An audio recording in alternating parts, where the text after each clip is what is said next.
A Werewolf Shifter Romance, written by Amelia Hart. Chapter 1. Signs of Belonging. The needle pierced through linen with precision born from years of necessity rather than passion. Beatrix kept her stitches small and even, the emerald thread forming delicate leaves along the collar of what would become some merchant's wife prized possession. Her fingers moved without conscious thought, leaving her mind free to wander to places it should not go. To memories of laughter shared in secret, of small hands moving through air in patterns only two people understood. Moira had been gone for 13 years now, but some mornings Beatrix still woke expecting to see her younger sister curled beside her, dark hair spilling across the pillow they once shared.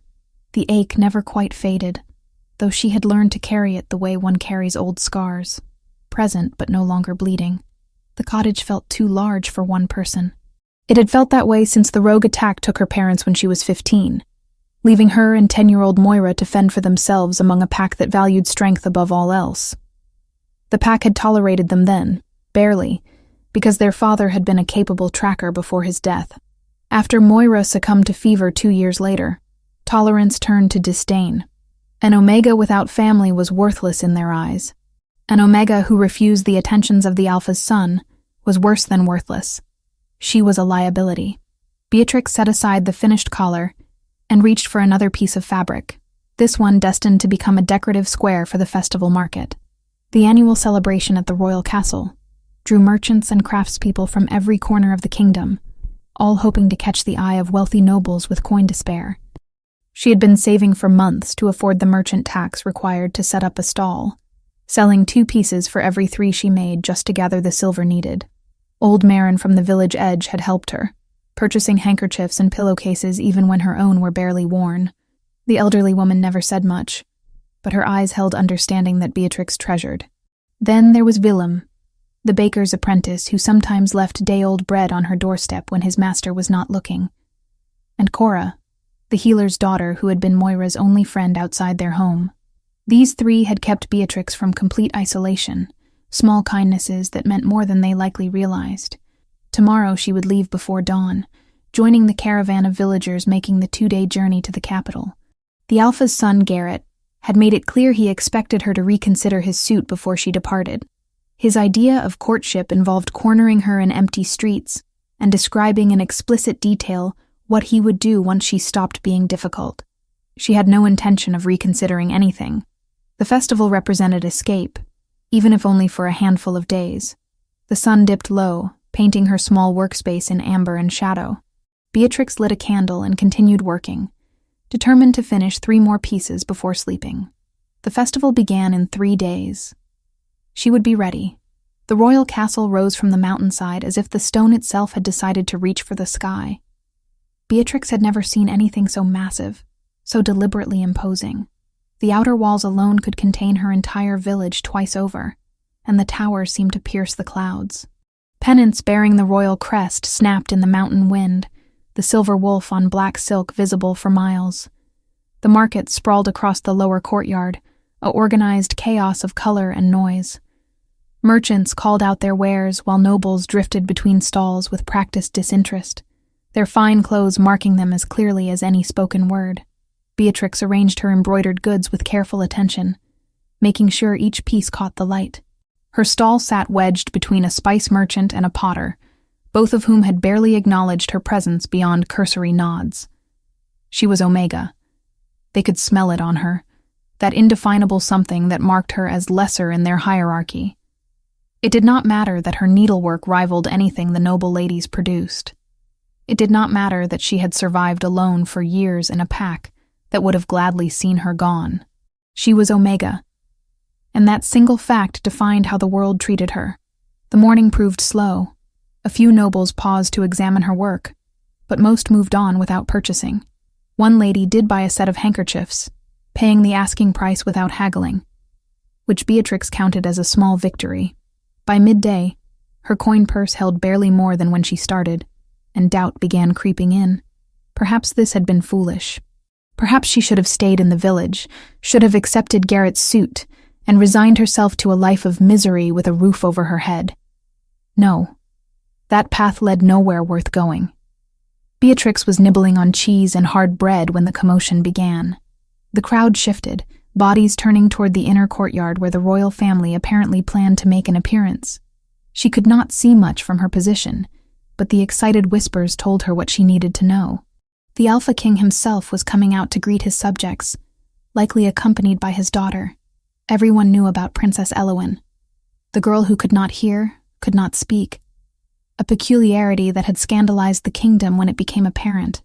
Some called it divine punishment for past sins. Others whispered darker theories involving curses and fairy meddling. The queen had died shortly after Elowen's birth 6 years ago, leaving the Alpha King to raise his unusual daughter alone. Beatrix felt an unexpected kinship with a child she had never met. Curiosity drew her from her stall. The spice merchant was too engrossed in counting his morning earnings to notice her absence, and the potter had disappeared entirely, likely to watch the royal procession himself. She slipped through the crowd with the ease of someone accustomed to being overlooked, finding spaces between bodies that others missed. The inner courtyard opened before her, a wide stone expanse where the king stood surrounded by advisors and guards. He was tall, powerfully built in the way of alphas, who fought their way to dominance rather than inheriting it through blood alone. Fair hair fell to his shoulders, darker than true gold, but lighter than pure brown, and a well-kept beard framed a strong jaw. Even from a distance, Beatrix could feel the weight of his presence, the natural authority that made others instinctively defer. But it was the small figure beside him that captured her attention completely. Elowen looked tiny next to her father, a wisp of a girl with pale blonde hair and a blue dress that probably cost more than Beatrix earned in a year. She stood perfectly still, hands clasped before her, face carefully blank. Around her swirled a dozen noblewomen, all vying for the king's attention by cooing over his daughter with transparent insincerity. "Such a beautiful child, your majesty. She has your eyes, sire. A true princess in every way." The words washed over Elowen without impact. She could not hear them. And even if she could, Beatrix suspected the girl would recognize the falseness beneath the flattery. No one actually looked at the princess. They looked past her, through her, treating her presence as an obstacle to overcome rather than a person to engage. Elowen's small hands twitched. It was subtle, barely noticeable, but Beatrix recognized the gesture instantly. Frustration. The girl was trying to communicate something and being completely ignored. One hand lifted slightly, fingers forming a shape that Beatrix knew in her bones even though the specific meaning was unclear. It was too far away, the angle wrong, but the intent was unmistakable. Elowen was signing. Without conscious decision, Beatrix's own hands moved. The signs she and Moira had created together were probably different from whatever system Elowen used, but the basic concepts remained universal. She signed hello in the way Moira had taught her. A simple gesture that meant acknowledgement, recognition. "I see you." Elowen's head snapped around. Those blue eyes, so like her father's, locked onto Beatrix with startling intensity. For a heartbeat, nothing else existed, just two people connected by the simplest of signs. Then, Elowen's face transformed. The careful blankness shattered, replaced by wonder and desperate hope.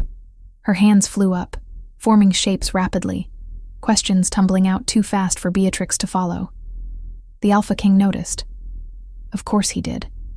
Alphas noticed everything, especially when it concerned their children. His gaze tracked from his daughter to Beatrix, those ice-blue eyes assessing her with predatory focus. The crowd around them seemed to fade, sound muffled as if they stood in a bubble separate from the rest of the world. Beatrix forced herself to breathe. She had the Alpha King's attention, and that could be either salvation or destruction, depending on how she handled it. Elowen tugged on her father's sleeve, signing frantically. Constantine. She knew his name was Constantine Shadowmere, Alpha King of the Mountain Territories, bent down to his daughter's level. He signed back. The gestures were simpler than Elowen's, more basic, but functional. He understood his daughter's language even if he was not fluent. Then he straightened and looked directly at Beatrix again. He said something to his guards, words she could not hear across the distance, and two of them began moving through the crowd toward her. Panic fluttered in her chest, but running would only make things worse. She stood her ground, chin lifted, as the guards reached her position. "The king requests your presence," one said, not unkindly.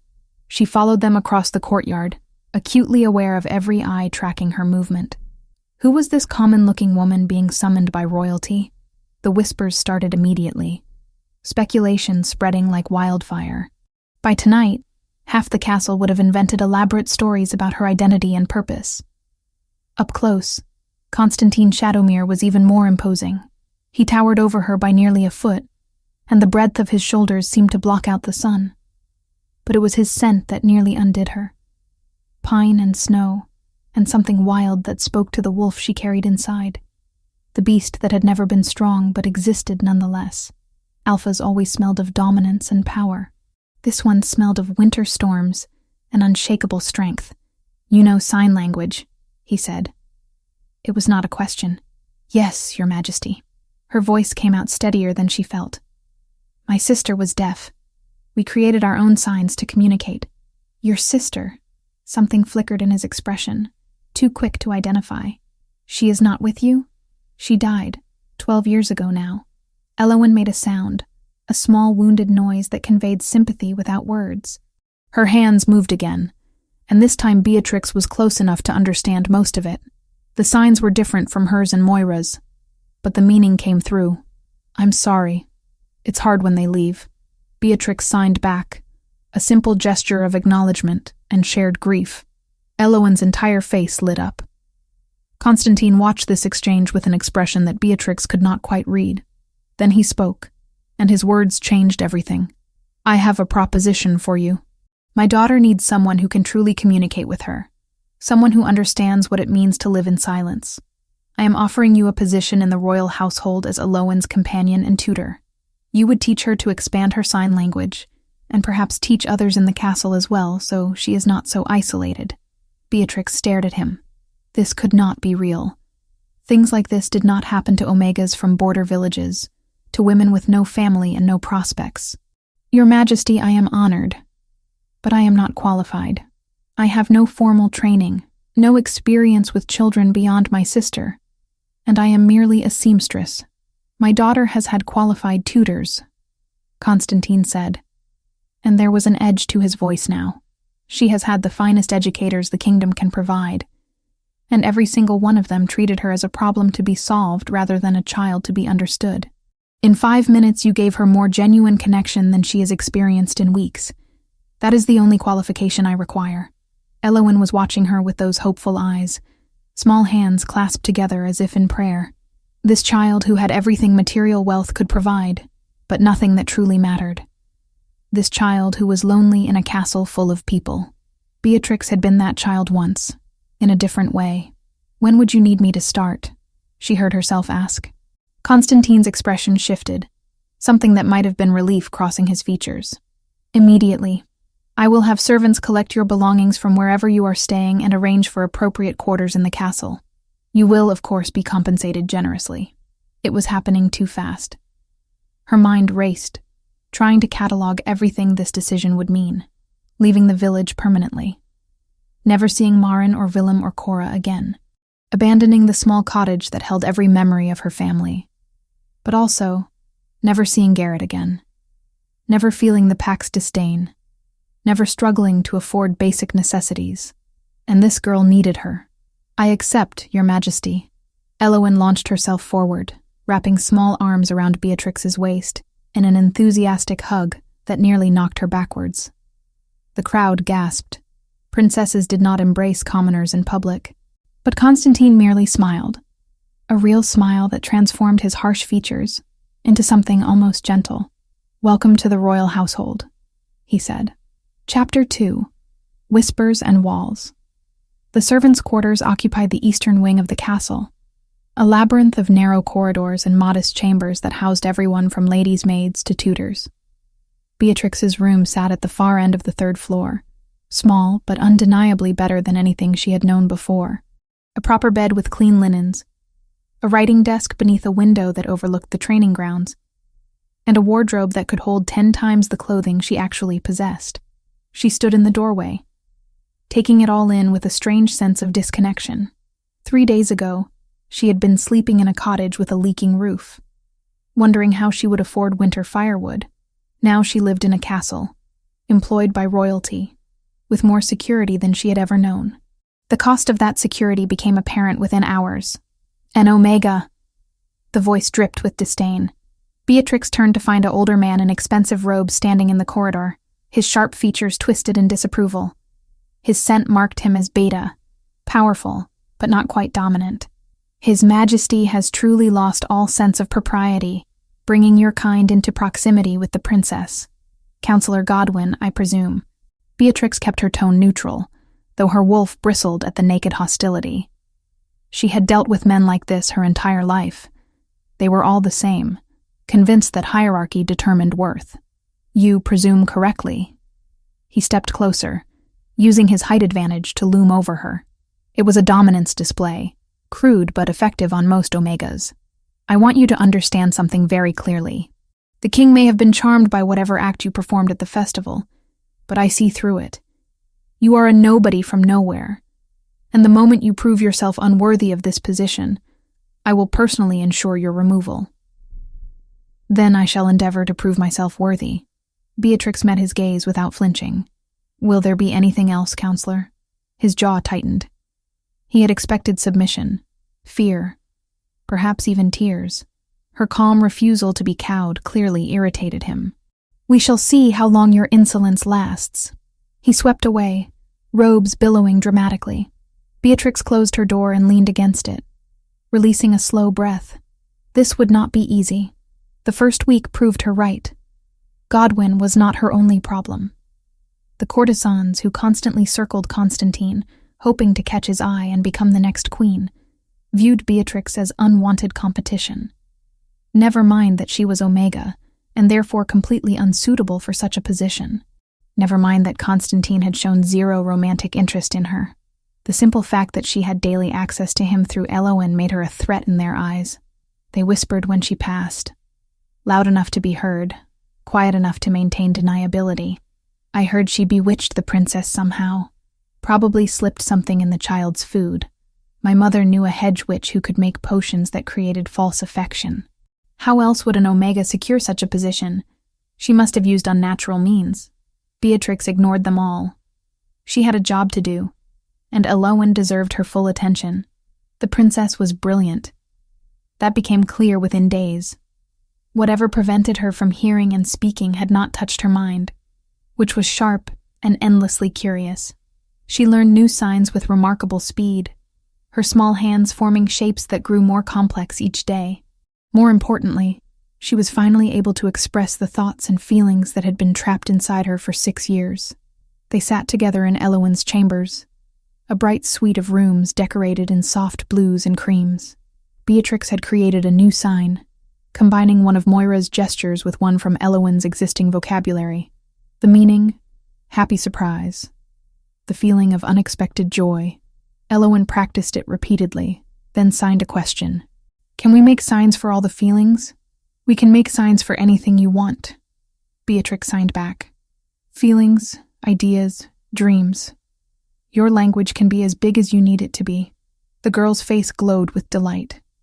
She launched into a rapid series of signs, describing a dream she had the previous night involving flying horses and chocolate rain. Beatrix followed along, occasionally asking for clarification, but mostly just witnessing Elowen's personality finally given room to bloom. A throat cleared from the doorway. Constantine stood there, still wearing his training leathers from the morning exercises. Sweat darkened his hair at the temples, and a new bruise colored his left cheekbone. He must have been sparring with the guards again. Beatrix tried very hard not to notice how the leather molded to his frame, or how his scent intensified in the enclosed space, turning from winter pine to something warmer and more immediate. Your Majesty. She rose quickly, inclining her head. Please do not let me interrupt. He entered the room with that unconscious authority that made everyone instinctively give way. I was hoping to observe the lesson, if you do not mind. Of course not, Your Majesty. Elowen was just telling me about her dream. Constantine settled into a chair near the window, somehow making the delicate furniture seem sturdy, simply by occupying it. His attention focused entirely on his daughter, and Beatrix saw something in his expression that made her throat tighten. love, pure and uncomplicated. This fearsome alpha king who commanded thousands of wolves through sheer dominance became soft when looking at his child. Elawan, realizing her father was watching, immediately began showing off. She signed the story again, more dramatically this time, adding flourishes and exaggerated expressions that made Beatrix smile. Constantine clearly understood some of it, but not all. His sign vocabulary remained basic despite obvious effort to learn. She says the horses were purple and gold, Beatrix translated, and they could speak, but only in rhymes. Rhyming horses. Constantine's lips twitched. That sounds complicated. She says it was very complicated, and one horse got frustrated and started stomping, which made the chocolate rain turn into chocolate puddles. Father and daughter shared a grin, so similar despite their age difference. Then Elawan signed something that made Beatrix hesitate. What did she say? Constantine asked, noting the pause. She asked if you could learn to sign better so she could tell you stories without needing me to translate. Something flickered across his face, too quick to identify. Tell her I am trying, but I am not as clever as she is. Some things take me longer to learn. Beatrix translated. Elawan's response was immediate and emphatic. She says you are very clever, and she will help teach you if I teach her the signs first. That seems fair. Constantine stood, and the room suddenly felt smaller. He crossed to where they sat, kneeling down to Elawan's level. His hands moved slowly, forming signs that were simple but heartfelt. I love you. You make me proud. Elawan threw herself into his arms, a tangle of small limbs and blonde hair. Constantine held her gently, pressing a kiss to the top of her head. When he looked up, his gaze met Beatrix's, and for a heartbeat the world narrowed to just that connection. Those blue-gray eyes held something she could not name, something that made her pulse quicken and her wolf stir restlessly. Then he straightened, breaking the moment. Thank you, he said quietly, for giving me back my daughter. Your Majesty, I have done very little. Elawan's intelligence and spirit were always there. Perhaps. But she had no way to share them before you arrived. He paused, as if weighing his next words. I wonder if you might join me for tea tomorrow afternoon. There are some matters regarding Elawan's education I wish to discuss.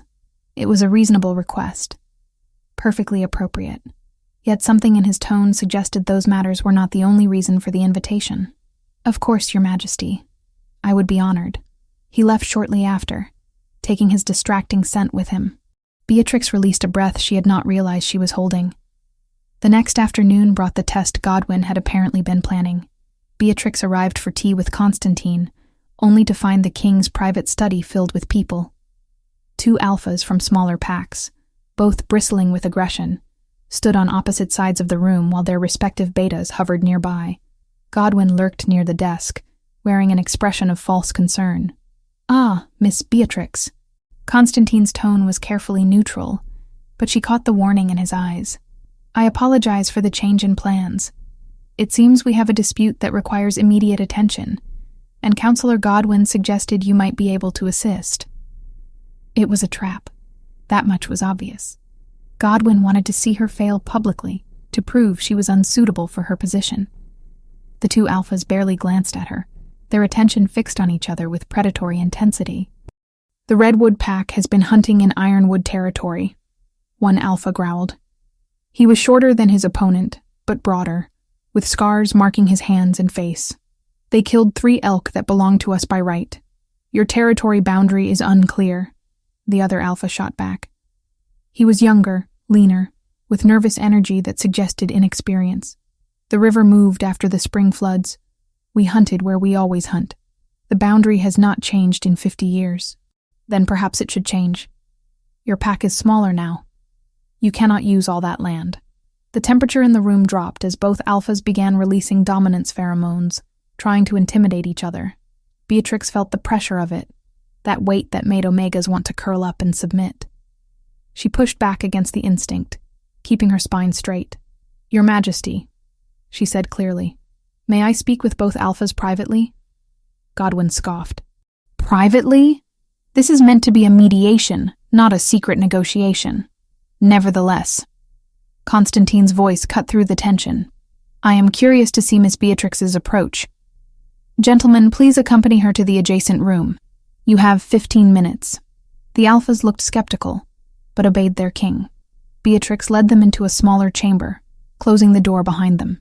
Immediately both began posturing again, trying to establish dominance over each other and over her. Stop, she said quietly. Both alphas paused, surprised by her tone. You are both behaving foolishly, and you know it. This dispute is not about elk or territory.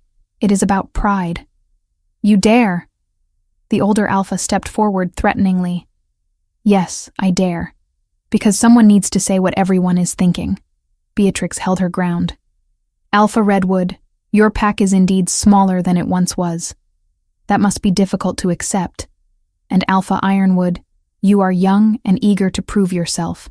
Also understandable. But this path leads to violence that will weaken both your packs and disappoint your king. She moved to the window, giving them space to process. The river did move. That is fact. So the boundary must be redrawn. But Alpha Redwood deserves compensation for the 3 elk, and Alpha Ironwood deserves acknowledgement that he was operating in good faith based on natural landmarks. What do you propose? Ironwood asked grudgingly. A joint hunt. Both packs together, on the disputed territory. Whatever you bring down gets divided evenly. You work together instead of against each other, and you establish a new boundary that both agree upon while cooperating. The 2 alphas stared at her. Then slowly, grudgingly, they looked at each other. That could work, Redwood admitted. My pack would agree to it, Ironwood added. They emerged from the room 12 minutes later with the basic framework of an agreement. Godwin's face had gone pale, then red, then carefully blank. Constantine, however, was smiling. Well done, he said once the alphas had departed. Counselor Godwin, was there anything else you needed Miss Beatrix to prove? No, Your Majesty. Godwin's tone could have frozen water. I believe I have seen what I needed to see. He left stiffly. Beatrix waited until the door closed before allowing herself to sag slightly, the tension draining out of her. That was a setup, she said. Yes. Constantine poured tea with steady hands, passing her a cup. Godwin believes you are here under false pretenses. He thinks you manipulated your way into this position. And what do you believe, Your Majesty? He studied her over the rim of his cup. I believe you are exactly who you appear to be. Someone kind and capable who cares about my daughter. Someone who sees past rank and title to the actual problems that need solving. Someone who makes me question things I thought were settled long ago. The air between them thickened, charged with something unspoken. Beatrix's wolf stirred, responding to the subtle shift in Constantine's scent. It had turned darker, richer, carrying notes that spoke directly to instincts she usually kept buried. Your Majesty, she began, not sure what she meant to say. Constantine, he interrupted softly. When we are private, please call me Constantine. That would be inappropriate. Perhaps. He set down his cup and stood, crossing to where she sat. But there are many inappropriate things I find myself thinking lately. Do you know what it is to want something you should not have, Beatrix? She looked up at him, heart racing. Yes, I know that very well. His hand lifted, almost touching her face, then dropped. My daughter adores you. In 3 weeks you have given her more happiness than she has known in years. I am grateful beyond measure. You already thanked me, Your Majesty. Constantine, he corrected, and I find one thanks insufficient. His voice dropped to something intimate and rough. You have given me back my daughter. That is a debt I can never truly repay. The moment stretched between them, weighted with possibilities neither could acknowledge. Then Constantine stepped back, his expression carefully neutral once more. You should return to Elowen. She will be wondering where you are. Beatrix stood on unsteady legs. Of course. Thank you for the tea. She fled before she could do something monumentally stupid, her wolf whining at the retreat. Behind her, she heard Constantine release a long, controlled breath. In the hallway, she pressed a hand to her chest, feeling her heart pound against her palm. This was dangerous. This was impossible. This was the Alpha King, and she was Omega. Nothing could come of the tension building between them. But knowing that, and believing it, were two entirely different things. Chapter 3. Threads of Longing. 3 months transformed everything and nothing at all. Alowan bloomed under Beatrix's patient guidance, her sign vocabulary expanding daily until conversations flowed with the ease of any spoken language. More remarkably, she had begun making sounds. Not words yet, just small vocalizations that suggested her voice existed somewhere beneath the silence. Beatrix encouraged each attempt without pressure, celebrating every hum and sigh as the victory it represented. The castle had become familiar in ways Beatrix never anticipated. She knew which corridors caught the afternoon sun, which servants could be trusted with secrets, and which courtesans would smile to her face while whispering poison behind her back. She had her own rhythm here, her own small place in the enormous machinery of royal life. What had not become familiar was the way her heart stuttered every time Constantine entered a room. "You are spending too much time in your own head," Elowen signed during their morning lesson. The girl had become remarkably perceptive, reading Beatrix's moods with unsettling accuracy. "I am focused on our lesson," Beatrix signed back, though the lie felt transparent. Elowen's expression turned mischievous. "You are thinking about father." "I most certainly am not. You make a face when you think about him. Like this." Elowen scrunched her features into an exaggerated mask of longing that would have been hilarious if it were not so accurate. "That is not my face." "It is exactly your face." Elowen giggled, the sound breathy but genuine. She had been laughing more lately, small bursts of joy that made Beatrix's chest ache with affection. The door opened without warning. Constantine stood there dressed for court in dark velvet and silver embroidery, looking every inch the powerful Alpha King. His gaze found Beatrix immediately, and something heated flickered in those blue-gray depths before he shuttered it away. "Ladies," he greeted. "I hope I am not interrupting." "Never, father." Elowen signed, then vocalized the word carefully. There.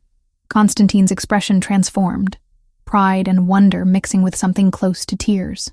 He crossed to his daughter in 3 long strides, kneeling to pull her into an embrace. "That was perfect, little one." Beatrix watched them together, her throat tight. This was what she had wanted. This connection between father and daughter. The fact that it made her feel increasingly like an outsider looking in was her own problem to manage. "I came to ask a favor," Constantine said, straightening but keeping one hand on Elowen's shoulder. His attention shifted fully to Beatrix, and the air seemed to thicken. "There is a formal dinner tonight with several regional alphas.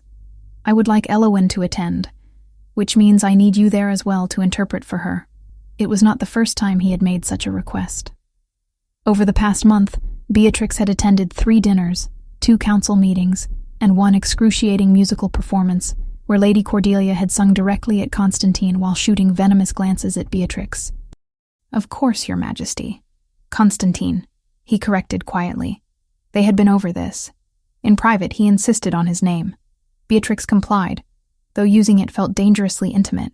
"Constantine," she amended, and watched satisfaction flash across his features. "Wear something appropriate for formal court. I will send a dress to your chambers." "That is not necessary." Nevertheless, his tone brooked no argument. "I want you properly attired." There was something possessive in the way he said it, something that made Beatrix's wolf perk up with interest. She forced the reaction down, maintaining her composure. "As you wish." He lingered a moment longer, gaze holding hers with intensity that bordered on improper. Then he tore himself away, leaving the room with that predatory grace she had come to associate with him. "You do make that face." Elowen signed gleefully once her father was gone. Beatrix threw a cushion at her. The dress Constantine sent was far too fine.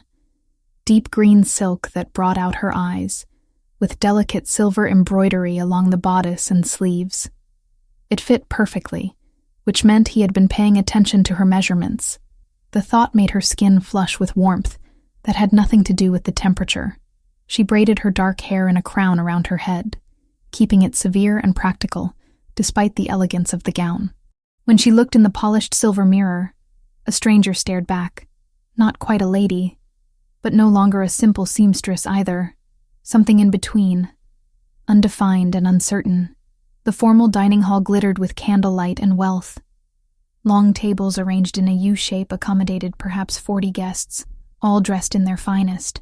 Beatrix recognized several faces from previous gatherings, including Godwin, who watched her entrance with barely concealed hostility. Constantine sat at the head table, commanding attention without effort. When he saw her, something flashed in his expression, gone too quickly to name but leaving heat in its wake. He rose, a courtesy that made everyone else scramble to their feet as well. "Miss Beatrix, please join us at the high table with Princess Alawan." Murmurs rippled through the assembled nobles. The high table was reserved for royalty and the most honored guests. Seating in Omega there was unprecedented, borderline scandalous. Beatrix felt every eye on her as she made her way to the raised platform where Constantine and Elowin waited. She took the seat between father and daughter, hyper-aware of Constantine's proximity. His scent wrapped around her, pine and winter, and something uniquely him that made her wolf whine with want. This was torture of the sweetest kind. Dinner progressed with multiple courses, each more elaborate than the last. Elowin signed questions about the various dishes, and Beatrix answered quietly, conscious of the attention focused on them. Constantine interjected occasionally, adding details or asking his own questions, creating an intimate bubble of conversation that excluded everyone else. "The princess seems quite attached to her companion," one alpha observed from down the table. His tone suggested disapproval. "My daughter has excellent judgment," Constantine replied coolly. "She recognizes quality when she sees it." The alpha subsided, chastened. No one contradicted the king. Lady Cordelia, seated near Godwin, leaned forward with a smile that did not reach her eyes. "Your Majesty, have you given more thought to the proposal from the Northern Territories? I hear their alpha has a daughter of marriageable age." "I have not," Constantine said flatly. "Surely you must consider remarriage eventually," another noble added. "The kingdom needs stability, a queen, perhaps more heirs." Beatrix kept her face carefully neutral, though each word landed like a blow. Of course Constantine would remarry eventually. He needed political alliances, needed sons to secure his line. She was a temporary presence in his life, useful only as long as Elowin required her services. "When I remarry," Constantine said, his voice carrying dangerous edges, "it will be for reasons that satisfy me, not the kingdom's gossiping nobility. Is that understood?" Silence fell. Then someone cleared their throat and changed the subject to hunting prospects for the coming season. Crisis averted. But the tension remained. Beatrix focused on her food, forcing down bites that tasted like ash. The delegation arrived 2 days later with little warning. 20 soldiers bearing the crest of the eastern reaches, led by an alpha whose scent spoke of age and cunning. With them came a woman who could only be Lady Verity, dressed in crimson silk that displayed her considerable assets to maximum advantage. She was beautiful in the way court ladies were beautiful, calculated perfection from her golden hair to her practiced smile. Everything about her screamed suitable match for an alpha king. Beatrix watched from a window as they arrived, Elowin pressed against her side. The girl had gone rigid, small hands clenched into fists. "What is wrong?" Beatrix signed. "I do not like her," Elowin signed back. "She smells wrong. You cannot smell her from here." "I know anyway." Children had instincts adults learned to ignore. Beatrix filed away Elowin's reaction for future reference. The welcome banquet that evening was more elaborate than any Beatrix had yet attended. Lady Verity held court at Constantine's right hand, laughing at his comments and touching his arm with casual familiarity. She was doing everything correctly, playing the role of future queen with practiced ease. Beatrix sat beside Elowin at a lower table, having been firmly relegated from the high table to make room for their distinguished guests. She told herself it did not matter, that she had no right to feel this burning jealousy watching another woman claim Constantine's attention. "Miss Beatrix?" Lady Verity called down the table, her voice carrying crystal clear. "I understand you teach the princess some form of hand language?" "Yes, my lady. Sign language, so she can communicate." "How quaint." Verity's smile remained fixed. Though surely at her age, the princess should be learning more practical skills. Music, perhaps, or needlework, something befitting her station. Elowen is learning many skills, Beatrix replied evenly. Communication happens to be one of the most important. Of course. Of course. Verity turned to Elowen with exaggerated attention. And how are you, dear child? I hope you are not too overwhelmed by all this adult conversation. Elowen's hands moved rapidly. Beatrix caught the signs before the girl finished. Princess Elowen says she is quite capable of following adult conversation, and that you need not speak to her as if she were 3 years old. Beatrix's translation was diplomatic. What Elowen had actually signed was considerably ruder. Verity's smile tightened. How precious. She has spirit. My daughter has excellent instincts, Constantine interjected, his tone mild but his eyes sharp. She knows precisely who deserves her courtesy and who does not. The table went quiet. Verity's expression flickered with barely concealed anger before smoothing back into pleasant neutrality. Of course, Your Majesty. I meant no offense. None taken, Constantine said, though his gaze had shifted to Beatrix with something warm and approving that made her pulse race. The evening limped onward.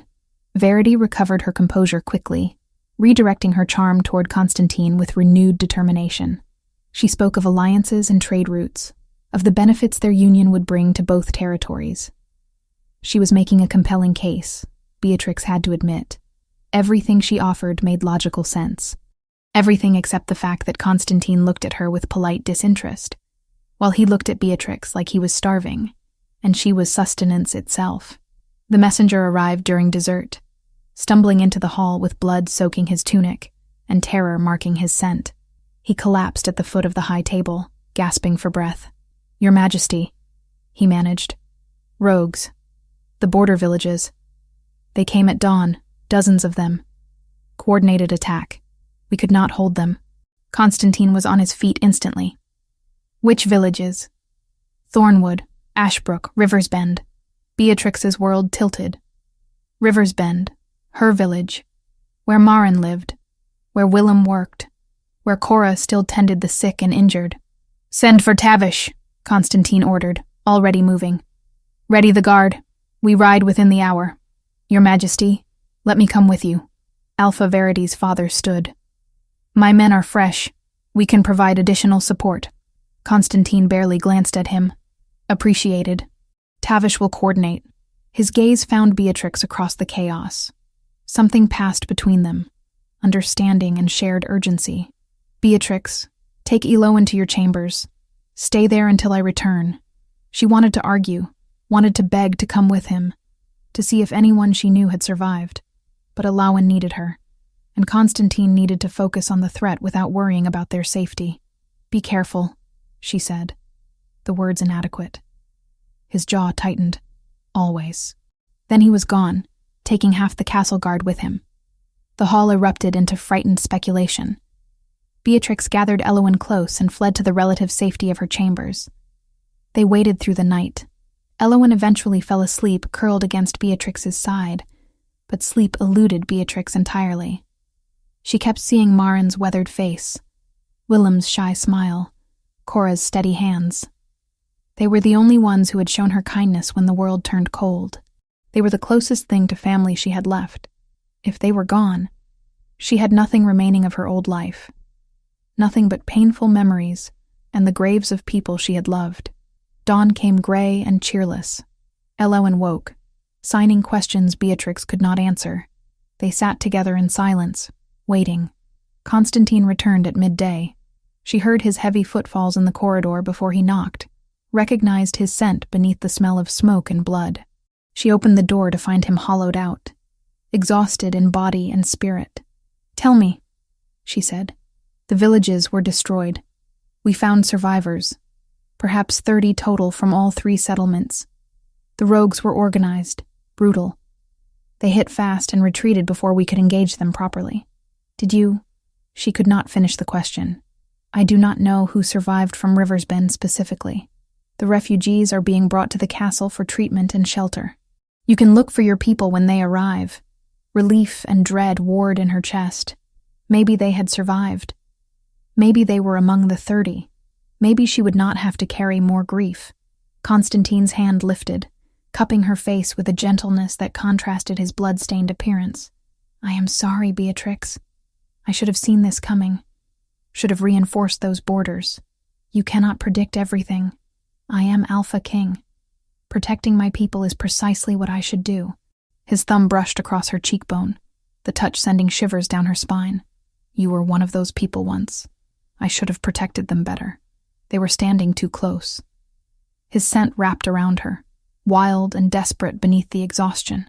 Beatrix could hear his heartbeat, could see his pupils dilate as something primal flickered across his features. "Constantine," she whispered, warning and plea combined. He leaned closer. His free hand slid to the nape of her neck, fingers tangling in her hair. She felt the ghost of his breath against her throat, felt his lips brush her skin with barely restrained hunger. This was wrong. This was impossible. This was everything she wanted and could never have. His teeth grazed her pulse point, and Beatrix's entire world narrowed to that single sensation. He was going to mark her. Right here, right now. Consequences be damned. And she wanted it with desperate, aching need that obliterated every rational thought. Then Constantine jerked back as if burned, his expression horror-stricken. "I cannot. Gods. Beatrix, I almost—" He stumbled away from her, pressing his back against the opposite wall. "I should not be here. This is not— You deserve better than this. Constantine, please." "No." The word came out harsh. "You deserve someone who can claim you properly. Someone who is not bound by politics and duty and the expectations of an entire kingdom. You deserve more than stolen moments and secret longing. You deserve everything, and I cannot give you that." He fled before she could form a response, leaving her alone with her racing heart and the phantom sensation of his teeth against her throat. Chapter 4. Moonlit Confessions. The refugees arrived in scattered groups over the next 2 days. Beatrix searched every haggard face, her heart sinking with each unfamiliar one. On the 3rd day, she found them. Maren, Willem, and Cora, all alive though bearing the marks of trauma. Relief hit her so hard she nearly collapsed. "Child," Maren whispered, pulling Beatrix into a fierce embrace. "We thought you were there, thought you had been killed. I was here. I am so sorry I was not there to help. You could have done nothing," Cora said quietly. Her healing hands were bandaged, burns marking her arms from pulling victims from burning buildings. They came too fast, too organized. This was not random violence. Willem nodded agreement, his usually cheerful face grim. They knew exactly where to strike, which houses held families, which held supplies. Someone told them our layout. The implication settled heavy in Beatrix's gut. This had been planned, coordinated. But by whom, and why target border villages specifically? She ensured her friends received proper quarters and medical attention, then went to find Constantine. He was in his study with Godwin and several advisors, maps spread across the massive oak table. "Your Majesty, might I have a moment?" Constantine looked up, and something flickered in his eyes when he saw her. "Gentlemen, we will continue this later." The advisors filed out. Godwin lingered, his gaze sharp and assessing. "Miss Beatrix, how fortunate that you were not in your village when the attack occurred." "Fortunate indeed, Counselor. Some might say suspiciously fortunate." "Godwin." Constantine's voice carried warning. "Do you have something to say?" "Only that the timing seems remarkable, Your Majesty. Miss Beatrix arrives at court, and suddenly rogues attack her home village with unprecedented coordination. One wonders if she might have inadvertently led them here." Beatrix went cold. "You think I brought this on my people?" "I think nothing without evidence," Godwin replied smoothly. "But evidence should be gathered, should it not, Your Majesty?" Constantine's jaw tightened. "Begin your investigation, Counselor. But tread carefully. I will not tolerate baseless accusations." Over the following week, Godwin's investigation became increasingly intrusive. He questioned Beatrix repeatedly about her movements before arriving at court, about anyone who might have followed her, about whether she had contact with rogues. She answered everything honestly, but his suspicion never wavered. Then evidence emerged. A letter, supposedly written by Beatrix to an unknown contact in the rogue camps, discussing castle defenses and optimal times for attacks on border villages. The handwriting was close to hers, but not quite right. The paper was wrong, too fine for anything she could afford. But Godwin presented it to Constantine with triumphant certainty. The evidence speaks clearly, Your Majesty. She has been feeding information to our enemies. Beatrix stood before Constantine's desk, her heart hammering. That is not my letter. I would never betray the kingdom. Nevertheless, Constantine said, his voice carefully neutral, until this matter is resolved, you will be confined to your quarters. Someone else will care for Eloan temporarily. The words hit her like a physical blow. You believe him? I believe in thorough investigation. His eyes met hers, and she saw conflict there, but also resolve. If you are innocent, the truth will emerge. And if the truth is being manipulated, then we will discover that as well. She was escorted to her chambers by guards who would not meet her eyes. The door locked behind her with finality that made her throat tight. Without Beatrix, Eloan regressed dramatically. She refused to eat, refused to leave her chambers, refused to engage with the temporary tutor assigned to her. She signed only one thing repeatedly. Where is Beatrix? Constantine came to Beatrix's door on the fourth night, dismissed the guards, and entered without knocking. He looked haggard, his usual composure cracking at the edges. Eloan is asking for you. Then let me go to her. I cannot. Not until this investigation concludes. Your investigation is a farce. Beatrix stood, anger giving her courage. Godwin has hated me from the moment I arrived. He manufactured that evidence, and you know it. I know nothing for certain. You know me. She crossed to him, close enough to smell his scent, wild and desperate. You know I would never harm this kingdom or your daughter. His control wavered. She saw it in the way his hands clenched, the way his breathing changed. What I know is that you are dangerous to me in ways that have nothing to do with rogues or politics. Then why deny it? Because you are Omega. Because I am king. Because the entire kingdom would revolt if I claimed you as mate. The word hung between them. Finally spoken aloud. Mate. The bond she had felt since the beginning. The connection that pulled her toward him despite every rational objection. I never asked you to claim me, Beatrix said quietly. I never asked for a crown or a title.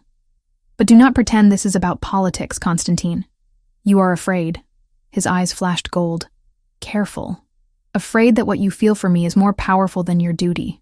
Afraid that admitting it makes you weak. You would rather hide behind impossible excuses than risk being vulnerable. He moved so fast she barely tracked it, backing her against the wall with his body. His hands bracketed her head, caging her in, and his scent turned dark with want. You think I am afraid? His voice was gravel, barely controlled. I am terrified. Terrified that if I claim you, I will never let you go. Terrified that my need for you will overshadow everything else.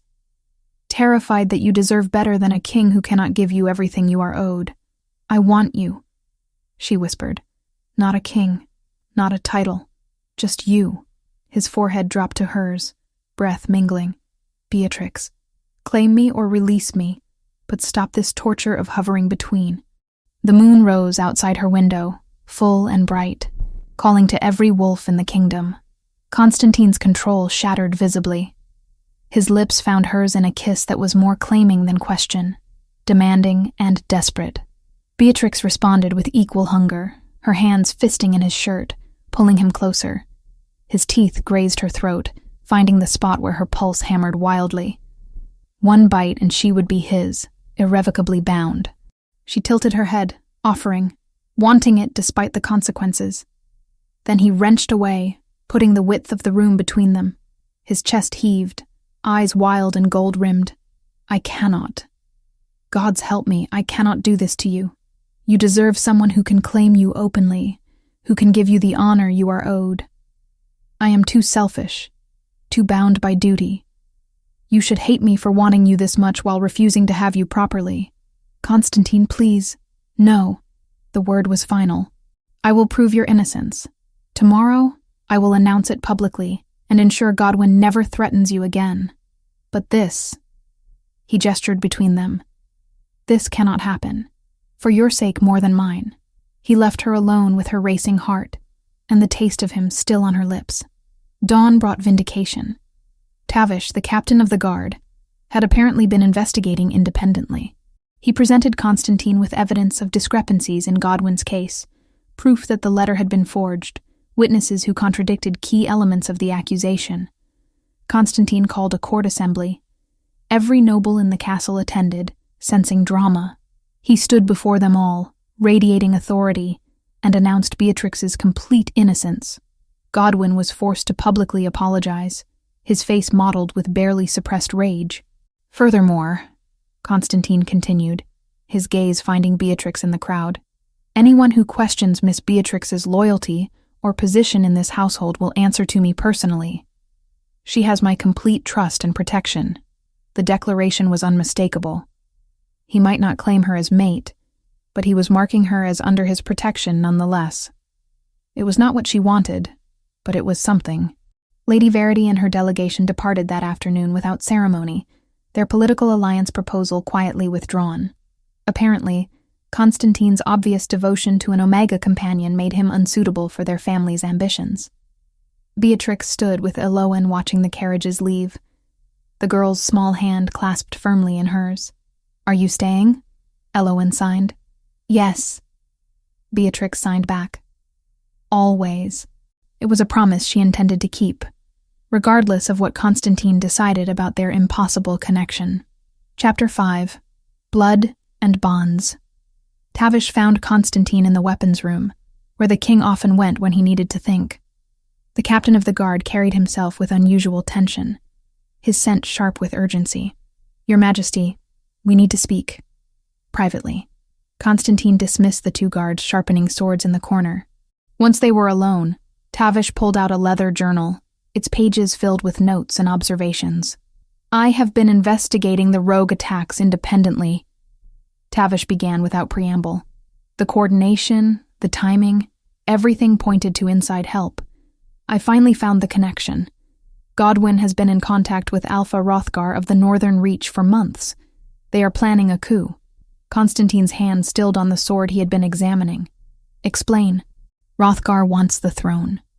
Godwin wants revenge for every slight he believes you have dealt him over the years. They plan to poison you during the next council meeting, make it look natural.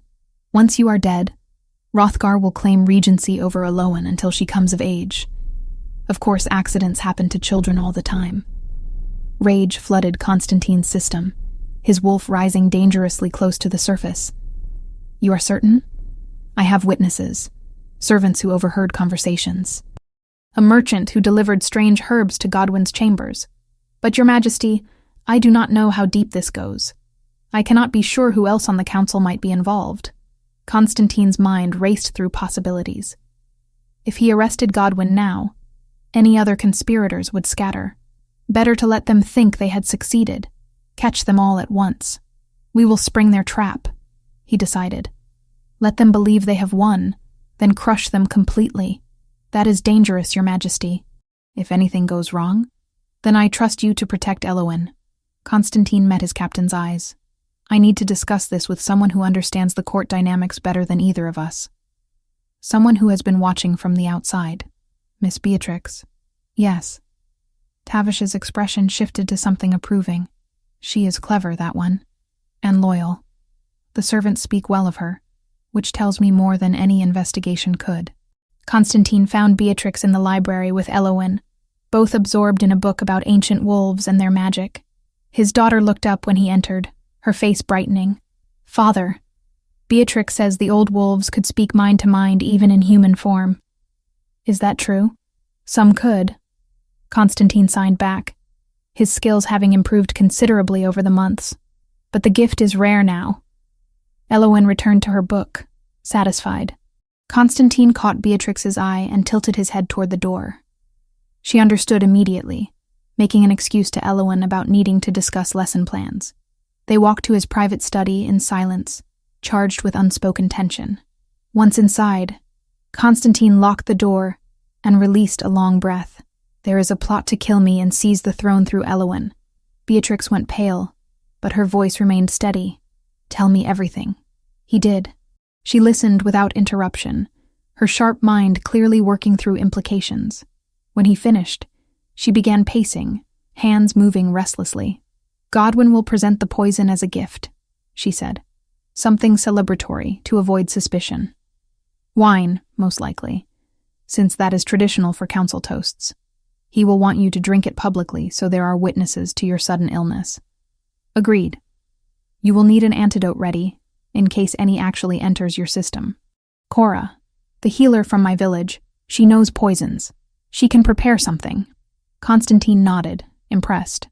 "What else?" "Hrothgar will have men positioned throughout the castle. He cannot take the throne through poison alone. He needs visible strength. Expect his soldiers to move the moment you collapse. Tavish should have our own forces ready to counter. You have a tactical mind." She smiled without humor. "I have spent my life watching power games from below. You learn to see the patterns." They spent the next hour planning, Beatrix offering insights Constantine would never have considered. She knew which servants were loyal, which corridors provided the best ambush points, how to position Elowen safely while keeping her within sight. Finally, as the sun began setting, casting the study in orange and shadow, Constantine crossed to where Beatrix stood by the window. He caught her hand, pulling her around to face him. "I need you to know something before this happens." "Constantine." "No, let me say this." His other hand cupped her face, thumb tracing her cheekbone. "I feel the mate bond between us. I have felt it since the moment you signed to Elowen at the festival. I have been fighting it, telling myself it was impossible, that duty demanded I choose someone more suitable." Beatrix's eyes glistened. "And now? Now I realize I have been a coward. You are my mate, Beatrix. Not because of hierarchy or politics or anything the kingdom might demand. Because my soul recognizes yours. Because my wolf claims yours. Because I am more myself with you than I have ever been with anyone else. I knew," she whispered. "From the beginning I knew. Your scent called to me. The bond pulled at me. I was just waiting for you to accept what I already understood." He kissed her then, properly, without the restraint that had marked every interaction before. Her lips parted under his, yielding and demanding simultaneously. She tasted of hope and defiance, of everything he had denied himself. His hands slid into her hair, scattering pins until dark waves tumbled free. Beatrix made a small sound that went straight through him, her fingers clutching his shirt. When they finally broke apart, both breathing hard, Constantine rested his forehead against hers. "After this is over, I will claim you before the entire kingdom. I do not care who objects." "Help me protect Elowen first," Beatrix replied. "Then claim me however you wish." The day of the council meeting arrived with deceptive normalcy. Constantine dressed in his formal robes, appearing every inch the confident king. Beatrix ensured Elowen was positioned in the observation gallery above the council chamber, where she could see her father but remain protected behind reinforced glass and 2 trusted guards. The counselors assembled, 13 men representing the kingdom's most powerful packs. Godwin entered last, carrying an ornate bottle of wine with exaggerated care. "Your Majesty, I took the liberty of acquiring this vintage to celebrate our recent victories against the rogue threat. Perhaps we might toast to continued prosperity?" Constantine smiled. "An excellent suggestion, Counselor." Godwin poured carefully, ensuring Constantine received the fullest glass. The king raised it high, making a show of admiring the deep red color. Around the table, counselors raised their own glasses. "To the kingdom," Constantine declared. "To the kingdom," they echoed. He brought the glass to his lips, tilted it back, but instead of swallowing, he let the wine pool in his mouth before discreetly spitting it back into the glass, while pretending to cough. The move was subtle, practiced. Only Godwin watched closely enough to notice Constantine had barely consumed anything. Minutes passed. Constantine kept his breathing even, his posture strong. Godwin's expression shifted from anticipation to confusion to alarm. "Your Majesty, are you feeling well? You look somewhat flushed." "I feel perfectly fine, Godwin." "Why do you ask?" Before Godwin could answer, the chamber doors burst open. Alpha Hrothgar entered with a dozen armed wolves, their weapons drawn.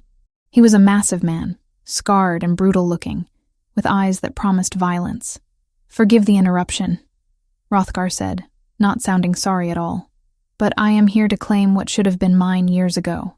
Constantine stood slowly. And what might that be? The throne. You were always weak, Constantine. Too soft, too concerned with peace when strength is what our people need. With you dead, and your daughter under my protection, I will restore this kingdom to its proper glory. Interesting plan. One problem, though. Constantine's smile turned predatory. I am not dead. Hrothgar's eyes widened as Tavish and 20 castle guards emerged from concealed positions, surrounding the traitors completely. The loyal counselors scrambled back, shock evident on their faces. You knew, Godwyn breathed. Of course I knew. Did you truly believe I would not notice my own counselor plotting against me? Constantine's voice dropped to a growl. You have one chance to surrender. Hrothgar snarled, his body beginning to shift. I will take what I want by force. The transformation rippled through him, bones cracking and reforming until a massive gray wolf stood where the man had been. His soldiers shifted as well, the chamber filling with snarling beasts. Constantine shifted in response, his own wolf larger and darker than any present. The battle exploded into chaos. Above in the gallery, Eowyn pressed against the glass, her small hands flat against the barrier. Beatrix held her shoulders, trying to shield her from the worst of the violence below. Then Beatrix smelled him. Godwyn, moving through the servants' passages, heading toward the gallery. He was desperate, cornered, and he knew his only chance was leverage. Stay here. Beatrix signed to the guards. Protect her. She shifted into her wolf form, smaller than most but quick and determined. She positioned herself between Eowyn and the door just as Godwyn burst through. You! He snarled, still in human form. This is your fault. If you had never come here, none of this would have happened. You chose betrayal, Beatrix signed, though he could not understand. She growled instead, the message clear. Godwyn lunged for Eowyn. Beatrix intercepted him, teeth sinking into his arm. He screamed, trying to shake her off, but she held firm. They crashed into furniture, Godwyn trying desperately to reach the princess while Beatrix defended with everything she had. His fist connected with her ribs, pain exploding through her side. But she did not let go. Could not let go. Eowyn was signing frantically, trying to help, but Beatrix needed her to stay back. Tavish burst into the room, taking in the scene instantly. He grabbed Godwyn from behind, wrenching him away. Beatrix released her hold, stumbling back, tasting blood. Chain him, Tavish ordered his men. His Majesty will deal with him personally. Below, the battle had ended. Constantine stood over Hrothgar's broken body, his wolf form streaked with blood but victorious. The traitor wolves were either dead or surrendering, those counselors who had remained loyal stepping forward to affirm their allegiance. Constantine shifted back to human form, accepting a robe from Tavish. His eyes immediately sought the gallery, finding Beatrix's wolf form. Even from this distance, he could see she was injured. He ran. By the time he reached the gallery, Beatrix had shifted back, clutching her ribs. Eowyn knelt beside her, small hands moving frantically. Mama hurt. Help Mama. The word stopped Constantine in his tracks. Mama, Eowyn had spoken. Her first word, given not to him but to the woman who had shown her nothing but love and patience.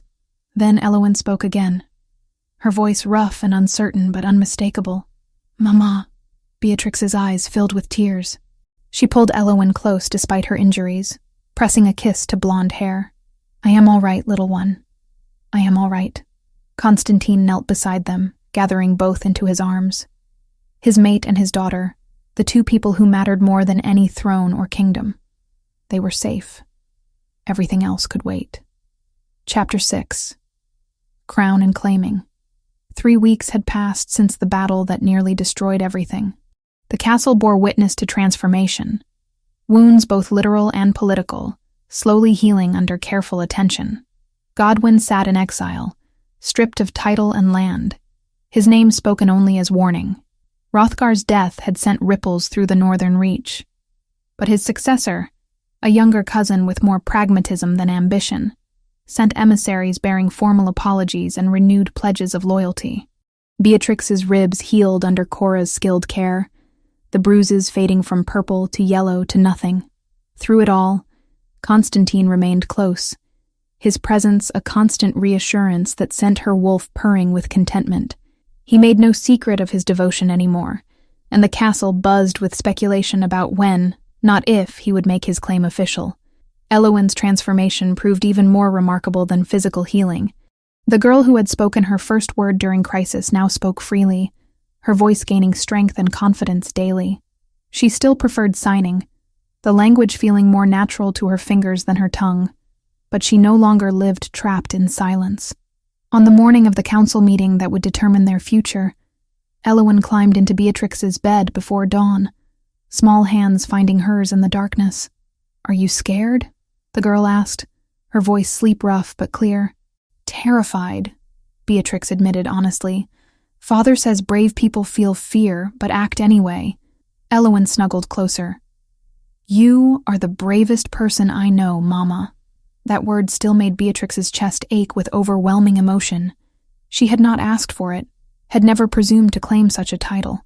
But Elowyn had given it freely and repeated it constantly, as if making up for years of silence with declarations of love. "You make me brave." Beatrix signed and whispered simultaneously, a habit they had both adopted. "You and your father, both." The council chamber filled early, every regional alpha in attendance along with their primary advisors. The air thrummed with tension and curiosity. Some faces showed open hostility, others guarded neutrality, but a few, particularly the younger alphas and several betas who had witnessed the battle firsthand, displayed something close to respect. Constantine entered last, and the room fell silent. He wore formal robes of deep midnight blue embroidered with silver wolves, his crown a simple circlet of dark metal that somehow made him look more powerful rather than less. His gaze swept the assembly, measuring, assessing, then found Beatrix standing in the observation gallery beside Tavish and Elowyn. The connection between them sparked visible even across the distance, undeniable and raw. "Honored alphas, esteemed council members," Constantine began, his voice carrying effortlessly through the stone chamber. 3 weeks ago, traitors attempted to destroy this kingdom from within. They failed because loyal wolves stood firm. Today, I ask you to be equally steadfast as we face not external enemies, but internal prejudices that have weakened us for generations. Murmurs rippled through the crowd. Several alphas exchanged meaningful glances. "I intend to take a maiden queen," Constantine continued, "as is my right and responsibility to this kingdom. That mate is Beatrix, formerly of the River's Bend Pack, currently guardian and tutor to Princess Elowyn." The explosion of voices was immediate and predictable. Several alphas surged to their feet, protest written across their faces. "She is Omega." "This is madness, Your Majesty. The kingdom requires strength at the throne." "What message does this send to our enemies? That we value nothing but sentiment over strategic alliance?" Constantine let them shout themselves hoarse, his expression never changing. When the noise finally subsided, he spoke with deadly calm. "Are you finished? Because I have things to say, and I would prefer not to waste time repeating myself over your bleeding." The insult landed hard. Several alphas bristled, but none dared interrupt again. "You speak of strength as if it is measured solely by hierarchy rank. How many of you stood against Hrothgar when he invaded this chamber? How many raised weapons to defend my daughter when Godwyn threatened her?" Constantine's gaze swept the room, and several wolves had the grace to look ashamed. Beatrix did. An Omega without formal combat training positioned herself between a child and a traitor, fought until she bled, and won. That is strength. If you cannot recognize it, the failing is yours, not hers. "But Your Majesty," one of the older alphas ventured, his tone more respectful, "there is precedent to consider. We have never had an Omega Queen. The other kingdoms will view it as weakness, will see opportunity to test us." "Let them try," Constantine said flatly. "Any kingdom foolish enough to test our borders will discover exactly how strong we are. Or have you all forgotten that Beatrix also mediated the dispute between Redwood and Ironwood packs? That her diplomatic solution saved us from internal conflict? Strength comes in many forms. Only the foolish ignore that truth. Movement in the gallery drew attention. Elowen descended the stairs, her small figure commanding attention despite her size. She reached the center of the council floor and turned in a slow circle, making sure every alpha could see her clearly. Then she spoke, her voice carrying with surprising power. "Why should Mama not be queen? She saved me. She taught me to speak. She loves this kingdom more than people who were born here." The chamber went absolutely silent. The miracle of the voiceless princess speaking in defense of her chosen mother was not lost on anyone present. "Are you afraid because she is Omega?"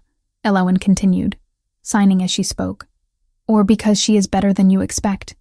Because she does not need rank to have power?" Direct hit. Several alphas looked genuinely struck by the accusation. Tavish stepped forward from his position, drawing all eyes. He knelt on one knee, fist over heart. "My blade is hers, as it is my king's. I saw her courage. I witnessed her wisdom. If Constantine Shadowmere claims her as mate and queen, then I acknowledge her right to both titles." One by one, the warriors who had fought alongside them in the battle followed Tavish's lead. 10 guards, then 15, then 20, all kneeling in formal pledge. The gesture carried weight that speeches could not match. A beta counselor stood slowly, his weathered face thoughtful. In the oldest records, before packs grew large and hierarchy became rigid, Omegas served as advisors and mediators. They were valued for different strengths than combat prowess. We have forgotten much in our pursuit of martial power alone. Ancient history proves nothing about current need. Another alpha protested, though his convictions sounded shaken. "No," Constantine agreed, "but current action does. I am not asking permission. I am informing you of my decision. Beatrix is my mate, chosen by fate and claimed by choice. Whether you acknowledge her as your queen is your decision, but know this: any who raise voice or weapon against her raises them against me. Choose your path carefully." The threat hung heavy in the air. Several alphas shifted uncomfortably, weighing ambition against survival instinct. Finally, the eldest alpha in the chamber, a grizzled veteran who had served Constantine's father, rose with deliberate slowness. "I remember when your father took the throne, boy. Everyone said he was too young, too impulsive, too different from tradition. He proved them wrong by being exactly what the kingdom needed. Perhaps you inherited more than his crown." He lowered his head in formal acknowledgement. "I accept your mate as Luna. May she rule with wisdom, and may those foolish enough to oppose her find only failure." It broke the deadlock.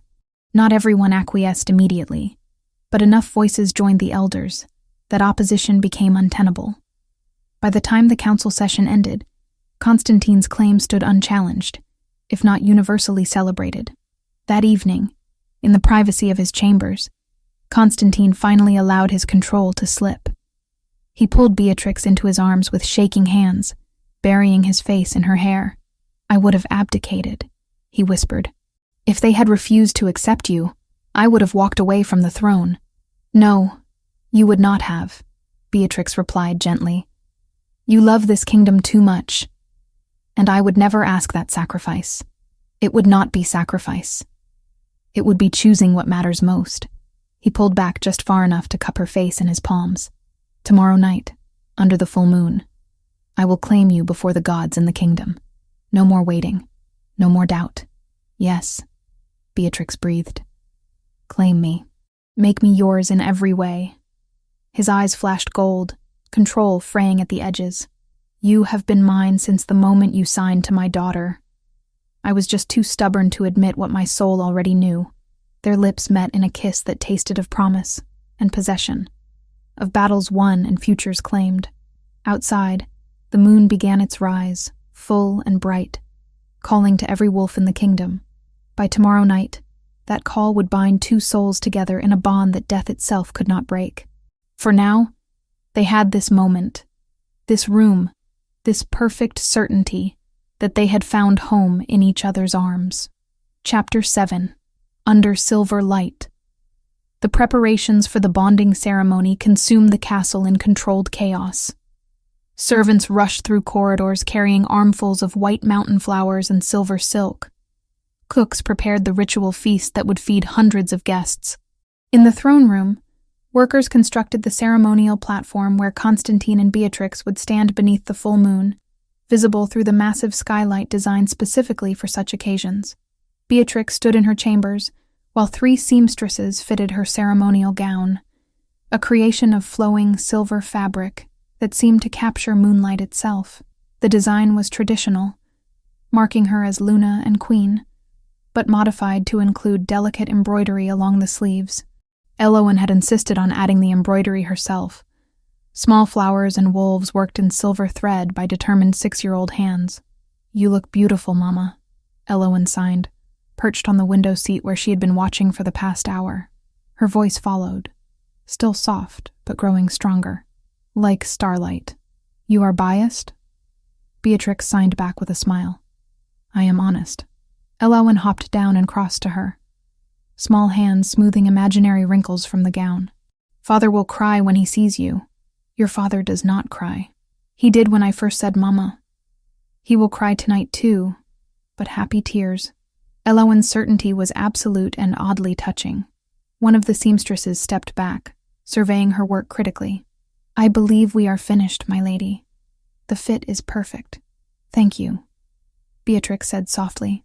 Being addressed as my lady still felt strange, though she supposed she should grow accustomed to it. After tonight, her title would be higher still. Queen, Luna, mate to the Alpha King. The weight of it pressed down on her shoulders. But Elowen's small hand slipping into hers provided grounding. This was real. This was happening. And despite the fear, despite the uncertainty, Beatrix wanted it with desperate intensity. In his own chambers, Constantine was less calm. Tavish watched with barely concealed amusement as the king paced, his formal robes swirling with each sharp turn. "You are nervous," Tavish observed. "I have never seen you nervous before battle, but a bonding ceremony has you pacing holes in the stone. Battle, I understand. Battle has clear rules, clear outcomes. This," Constantine gestured helplessly. "What if I speak the ritual words incorrectly? What if the bond does not take properly? What if you stop overthinking and simply let yourself feel what you already know?" Tavish interrupted gently. "The bond exists already. Tonight merely formalizes what the fates decided long ago. Trust in that." Constantine stopped pacing, releasing a long breath. "She deserves perfection. She deserves a ceremony without flaw, a mate who can give her everything. She deserves you, exactly as you are. Flaws, doubts, fierce protectiveness, and all." Tavish stood, clasping his king's shoulder. "Besides, even if you stumble over every word, she will understand what you mean. That is what mates do." The full moon rose precisely at dusk, huge and silver white, dominating the darkening sky. The throne room filled with witnesses, every alpha in the kingdom present along with their mates and heirs. The galleries above held hundreds more, common wolves and nobles alike come to witness history. Beatrix entered from the east corridor, escorted by Elowen, who signed enthusiastic encouragement every few steps. The crowd fell silent as she walked the length of the throne room, her silver gown catching the moonlight streaming through the skylight. She kept her chin high, her steps measured, refusing to show the fear churning in her stomach. Constantine waited on the ceremonial platform, and when their eyes met, everything else faded. His expression held wonder and possession in equal measure, his scent wrapping around her even from a distance. He wore formal robes of midnight blue embroidered with silver wolves, his crown replaced temporarily by a simple circlet of moonstone. She climbed the steps to join him, Elowen releasing her hand reluctantly before taking her place beside Tavish in the front row. The witnesses pressed close, forming a circle around the platform but maintaining respectful distance. The ritual elder stepped forward, an ancient female wolf whose authority transcended rank. She had performed bonding ceremonies for 3 generations of kings, her presence lending weight and legitimacy to the proceedings. "We gather under the full moon to witness the bonding of souls," she began, her voice surprisingly strong. Constantine Shadowmere, Alpha King of the Mountain Territories, and Beatrix of River's Bend, chosen mate and Luna. Let any who would challenge this union speak now." Silence stretched taut. Beatrix held her breath, half expecting someone to voice objection, despite the council's earlier acceptance. But the silence held, broken only by the wind whistling through the skylight. "Then we proceed." The elder turned to Constantine. "Speak your claim, Alpha King. Let all present witness your choice." Constantine took Beatrix's hands in his touch warm and grounding. His voice carried clear and strong through the chamber. "I claim Beatrix as my mate, chosen by fate and affirmed by will. She is my equal in all things, my partner in rule and life. I offer her my protection, my loyalty, my soul. What was mine becomes ours. What I am becomes ours. From this night until death and beyond, we are one." The traditional words, spoken for centuries, but his eyes held personal promise that went deeper than any ritual. Beatrix felt the mate bond flare between them, recognizing the claim and responding. "Speak your acceptance, Luna. Let all present witness your choice." Beatrix's voice shook slightly at first, but strengthened as she spoke. "I accept Constantine as my mate, chosen by fate and affirmed by will. He is my equal in all things, my partner in rule and life. I offer him my loyalty, my heart, my soul. What was mine becomes ours. What I am becomes ours. From this night until death and beyond, we are one." The bond sang between them, powerful and absolute. "Then by the authority granted me by the old gods and the pack laws, I recognize this bond." The elder lifted her hands skyward, calling to the moon. "Seal your claim, Alpha King. Mark your mate, that all may know she belongs to you as you belong to her." Constantine pulled Beatrix close, one hand cradling her neck, tilting her head to expose her throat. His eyes flashed gold, wolf rising to the surface. "Mine," he breathed. Then his teeth sank into her pulse point. The pain was sharp and immediate, but it transformed instantly into pleasure so intense, Beatrix gasped. The mate bond completed with a snap she felt in her bones, in her blood, in her very soul. She clung to Constantine's shoulders as sensation overwhelmed her, their scents mingling until she could not tell where hers ended and his began. When he pulled back, blood marked his lips, but his expression held only reverence. "Forever mine, forever yours," Beatrix whispered. "Mark him in return," the elder instructed. "Let the bond be equal and whole." Beatrix shifted to her wolf form in a fluid movement, smaller than Constantine's wolf but no less determined. She reached up on hind legs, her teeth finding the same spot on his throat, marking him as he had marked her. The bond solidified completely, unbreakable and eternal. When she shifted back, Constantine caught her, supporting her trembling body. The witnesses erupted in howls, every wolf present voicing approval. The sound shook the castle walls, echoing through the mountains, announcing to every pack in the territory that their king had claimed his mate. Elowen rushed forward, wrapping her arms around both of them. "You are family now. Really, truly family. We were always family," Beatrix signed, then said aloud for all to hear. "From the moment I met you, we were family." The feast that followed lasted deep into the night. Long tables groaned under the weight of food and drink, music filled the halls, and wolves in both forms celebrated with abandon. Beatrix found herself surrounded by well-wishers, some genuine, others clearly still uncertain, but unwilling to show open disrespect. She handled each interaction with grace, Constantine always at her side, his hand never leaving hers. The mark on her throat throbbed with pleasant awareness, a constant reminder of their bond. Near midnight, as the celebration showed no signs of slowing, Constantine leaned close to whisper in her ear, "I believe we have fulfilled our public duties. Shall we retire?" Heat flooded through Beatrix at the implication. Yes. They slipped away quietly, though not quietly enough to escape Elowen's knowing grin or Tavish's approving nod. The walk to Constantine's chambers seemed endless, anticipation building with each step. Once inside, Constantine locked the door with deliberate care. "You are my mate," he said wonderingly, crossing to her. My Luna. My queen. Mine in every way. Yours, Beatrix confirmed, reaching for him. Show me what that means.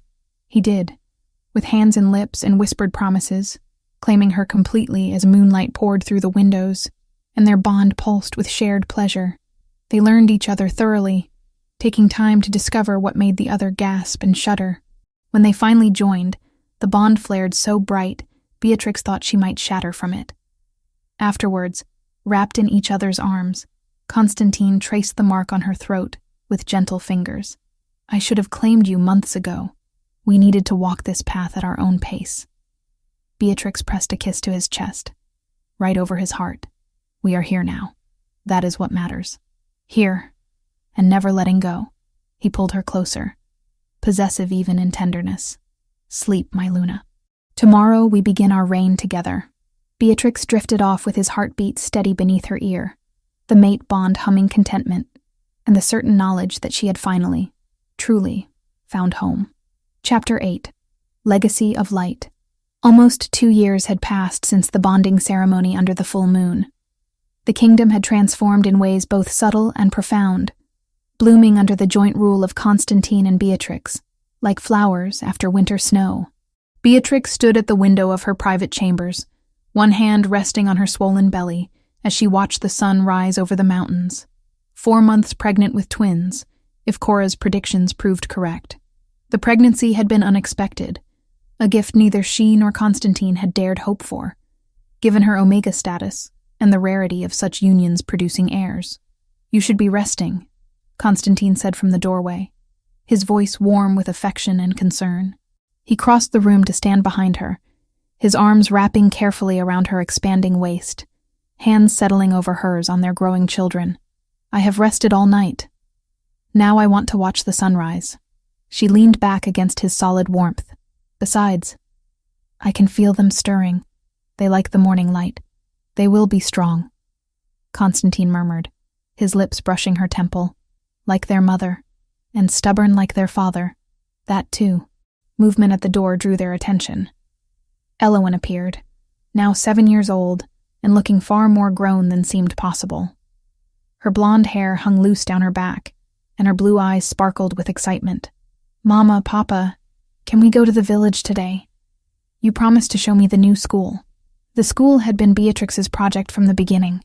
Moira's Haven, the reconstructed village built on the ruins of River's Bend, now housed the kingdom's first school for children with special needs.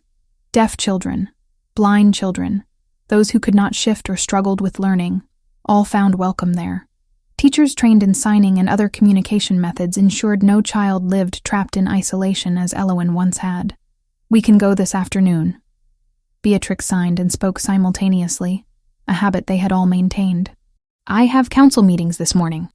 Elowen made a face at the mention of council meetings, but nodded acceptance. Her speech had developed remarkably over the past 2 years, though she still preferred signing for complex thoughts or strong emotions. Can I help teach the little ones their signs while you meet? I think they would love that. Beatrix smiled as Elowen bounced with enthusiasm. Ask Tavish to assign you an escort. The girl darted away, already signing instructions to herself about what lessons she would teach. Constantine watched her go with paternal pride softening his features. She is going to be a formidable woman, he observed. She already is. The council meeting that morning proved less contentious than those in early months of Beatrix's reign. The Alphas had learned, some more quickly than others, that their new Luna possessed political instincts sharp as any blade. Her suggestions regarding trade routes had increased prosperity across all territories. Her mediation between feuding pacts had prevented 3 potential conflicts. Most importantly, her insistence on merit-based advancement had strengthened the kingdom by allowing capable wolves to rise regardless of birth rank. There remained pockets of resistance, of course. Some older alphas clung to traditional hierarchies with grim determination. But their voices grew fewer and quieter, as results spoke louder than prejudice. Today's meeting addressed requests from several packs seeking to establish their own schools, modeled after Moira's Haven. Beatrix listened to each proposal carefully, asking questions about resources and teacher training, suggesting modifications that would increase effectiveness. The Northern Reach requests assistance establishing a school for combat training that includes wolves of all ranks, one counselor reported. They specifically request that Omega wolves be allowed to learn defensive techniques. Several older alphas shifted uncomfortably. The idea of Omegas receiving combat training still made some nervous, as if teaching self-defense somehow threatened the natural order. An excellent proposal, Beatrix said firmly. Omega wolves should absolutely learn to defend themselves and their families. We will provide funding and send experienced trainers to assist their establishment. My Luna, one alpha ventured carefully. Some worry that training Omegas in combat might encourage them to challenge authority. If your authority requires keeping others helpless to maintain itself, perhaps that authority deserves challenge. Beatrix's tone remained pleasant, but her meaning was unmistakable. We have proven that strength comes in many forms. Let us continue proving it. The alpha subsided, chastened. Constantine, seated beside her on matching thrones they had commissioned specifically to show their equal status, caught her eye with warm approval. After the meeting concluded, they traveled to Moira's haven with Eowyn and a small escort. The village had been rebuilt with care, each structure designed with accessibility in mind. Wide streets accommodated those using mobility aids. Visual markers helped guide those with limited sight. And everywhere, wolves moved with easy comfort, signing as naturally as speaking.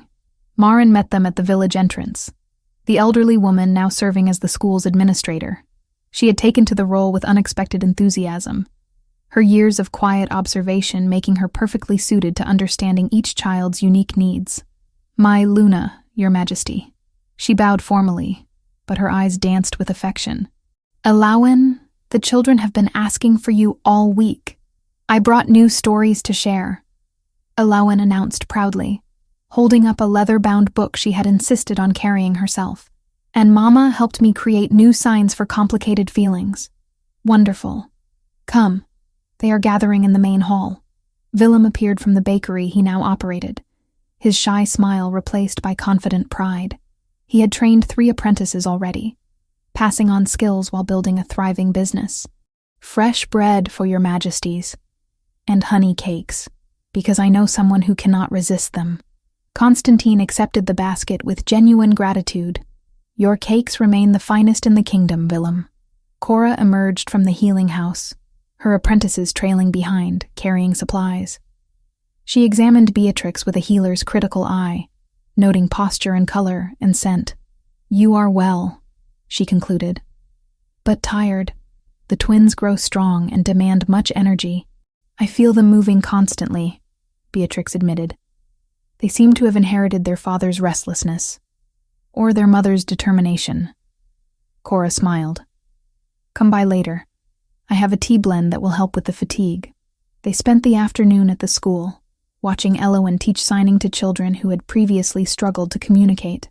Beatrix felt tears prick her eyes as she witnessed a small boy sign his first complete sentence, his mother sobbing with joy beside him.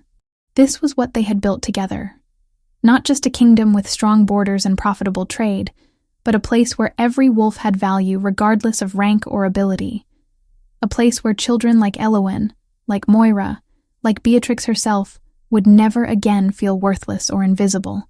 That evening, back at the castle, they gathered in the family chambers. Eowyn sat cross-legged on the floor, reading aloud from her book, while Beatrix and Constantine reclined on the sofa, his hand resting protectively on her belly. The princess learned that true strength came not from magic or crowns, Eowyn read carefully, but from the courage to be kind when the world demanded cruelty. Beatrix felt the twins shift beneath Constantine's palm, responding to Eowyn's voice. He smiled, that rare, unguarded expression he reserved for these private moments. They recognize their sister's voice already, he murmured. Of course they do. She talks to them constantly. Beatrix covered his hand with hers. They will grow up knowing nothing but love and acceptance. We are giving them a different world than either of us knew. A better world. Later, after Eowyn had fallen asleep and Constantine had carried her to bed, he returned to find Beatrix at the window again, watching moonlight paint the mountains silver. You are thinking about Moira, he said, reading her mood with mate bond accuracy. She would have loved this, would have loved seeing what her signs became, how many children they help now. Beatrix leaned into his embrace. I wish she could have met Elowyn. They would have been such good friends. She is part of everything you built.